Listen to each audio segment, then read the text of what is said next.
सोनम, तुम्हारे पति क्या करते हैं? लता, वो कुछ नहीं करते मैडम, वो अभी कुछ कर नहीं सकते। लता थोड़ा रुकती है और पलक झपका कर कहती है। सोनम एक एजुकेटेड लड़की है, बड़ी एमएनसी कंपनी में नौकरी करती है।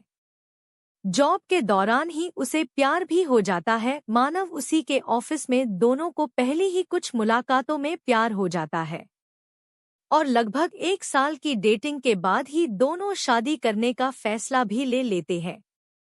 दोनों के परिवार को इस शादी से कोई परेशानी नहीं थी। दोनों अच्छा कमाते हैं और अच्छी नौकरी करते हैं और एक ही शहर में भी है।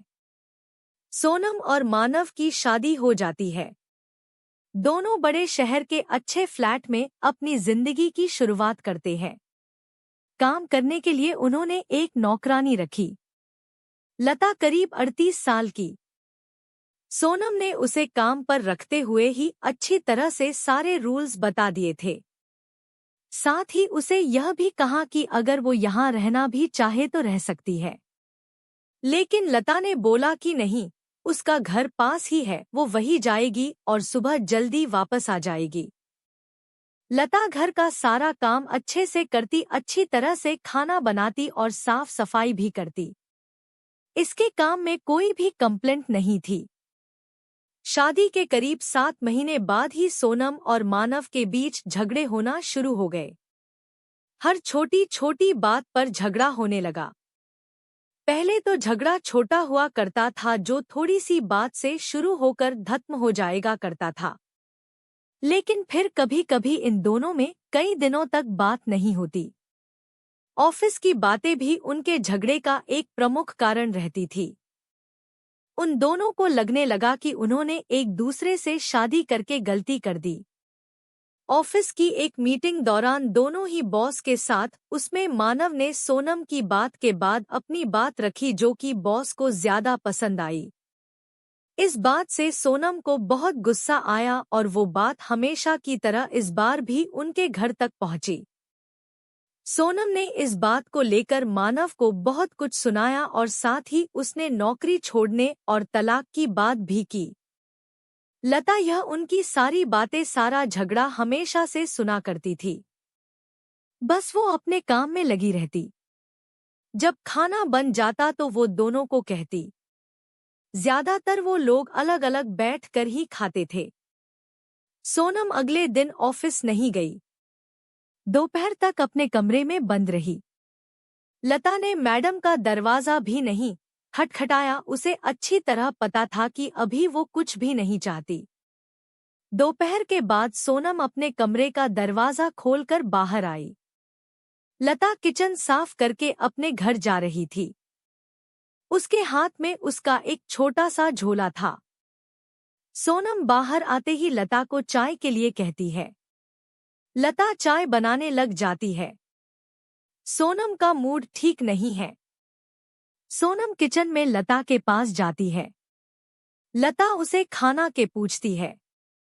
सोनम बोलती है, नहीं, अभी नहीं, सिर्फ चाय दो। सोनम लता को पूछती है, तुमने खाना खाया? लता, नहीं मैडम, मैं खाना ले लिया है, मैं घर जाकर खाऊंगी। लता थोड़ी देर रुककर फिर कहती है, मैडम एक ही खाना ले जाती हूँ, सिर्फ मेरा बांध कर ज्यादा नहीं ले जाती, आप देख सकती है। इतना कहकर लता अपना झोला खोल कर दिखाने लगती है। सोनम, अरे कोई जरूरत नहीं है, ठीक है। लता फिर मैडम को चाय देती है। लता को थोड़ा सा डरा हुआ और झिझका हुआ देखकर सोनम उससे और बात करती है। सोनम, अच्छा लता, तुम कहाँ रहती हो?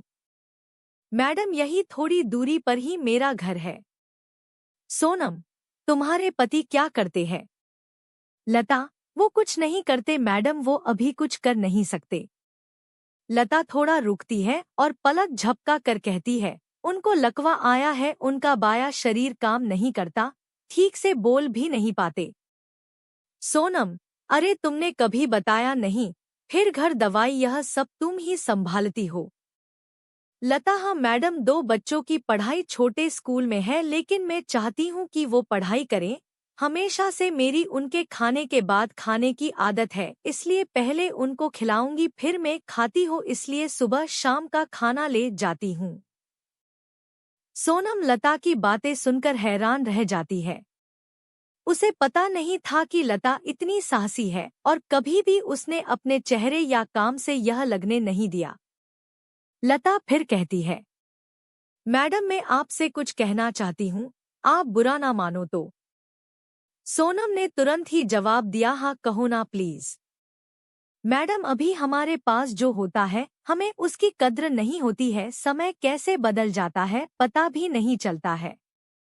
अब मैं सिर्फ चाहती हूँ कि मेरे पति ठीक हो जाए, अभी तय मेहनत में से मुझे कुछ परेशानी नहीं है, लेकिन अभी मेरी सिर्फ एक ही इच्छा है कि बस वो ठीक हो जाए, मुझसे फिर वैसे ही बात करें, वैसे ही अपने पैरों पर ठीक से चल सके, बच्चों को गले लगा सके, बाकी कुछ भी नहीं चाहिए। लता अपनी बात ठीक से समझा नहीं पा रही थी, लेकिन सोनम समझ रही थी कि वो क्या कहना चाहती है। उसकी बातों को सुनकर सोनम को रोना आ गया। उसने लता का हाथ पकड़ा और कहा कि कभी भी तुम्हें लगे कि कुछ जरूरत है तो बेझिझक मुझसे बोलना। लता ने हाँ में सर हिलाया। कभी कभी जो बड़े बड़े लोग हमें नहीं सिखा सकते वो जिंदगी सिखा देती है। सोनम की आंखों पर लगा पर्दा जैसे हट गया। उसे समझ आया कि उसके पास भगवान की दिया बहुत कुछ है। पल भर में ही जैसे उसकी सारी नाराजगी, गुस्सा ना जाने कहाँ चला गया। जिस पति का वो मुंह भी नहीं देखना चाहती थी, अब उसके आने का इंतजार करने लगी। शाम जैसे तैसे आई। दरवाजे पर जैसे ही बेल बजी वो दौड़ कर गई और दरवाजा खोला। सामने मानव को देखकर रोते हुए उसके गले लग गई और सॉरी बोला। मानव को कुछ समझ नहीं आया, लेकिन उसने भी सोनम को सॉरी बोला। आपको कहानी कैसी लगी हमें कमेंट कर जरूर बताएं। इसी तरह की अच्छी कहानियां आप यहां पढ़ सकते हैं।